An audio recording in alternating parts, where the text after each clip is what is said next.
বন্ধুরা দেখো, আমি আজকে এই যে মুগের ডাল আর মটর ডাল দিয়ে সবজি খিচুড়ি রান্না করতেছি। আজকে ভীম একাদশীর। এখানে কুমড়া, গাজর, মিষ্টি আলু, গোলা আলু এগুলো ভেজে সবজিতে দিব।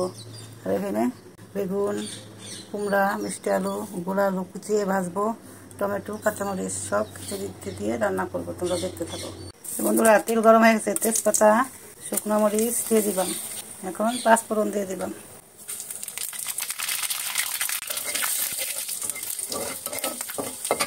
সবজিগুলো দিয়ে দিচ্ছি।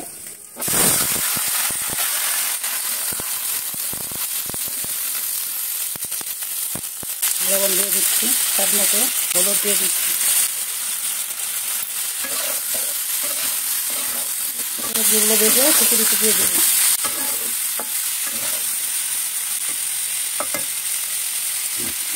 টমেটো দিয়ে দিচ্ছি, কাঁচা লঙ্কা দিয়ে দিচ্ছি। কিছু দিয়ে সবজিগুলোকে একটু ভেজে তারপরে খিচুড়ির মধ্যে দিয়ে দেবো।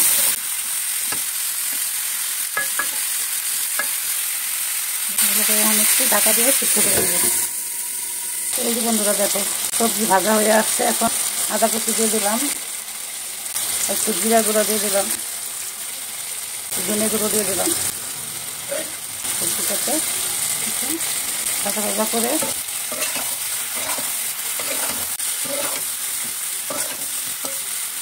খিচুড়ির মধ্যে দিয়ে দেবো। এই দেখো বন্ধুরা, খিচুড়িতে সব সবজি দিয়ে দিয়েছি।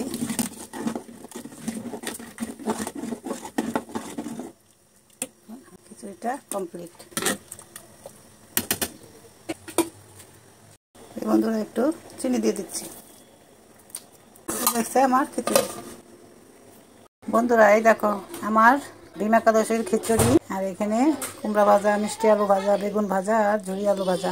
বন্ধুরা তোমরা কমেন্টস করেছো, আমি খুব খুশি হয়েছি। এভাবে কমেন্ট করলে দিমা তোমাদের রান্না করে দেখাতে শিখাতে আগ্রহ পাবে। তাই তোমরা আমাকে এইভাবেই কমেন্ট করে জানাইও। তোমাদের কমেন্ট আমি দেখেছি, পড়েছি। দিমা রান্না কেমন হয় তোমরা এইভাবে রান্না করে খেয়ে দিমাকে কমেন্ট করে জানাইও, লাইক করো। ভালো থেকো বন্ধুরা।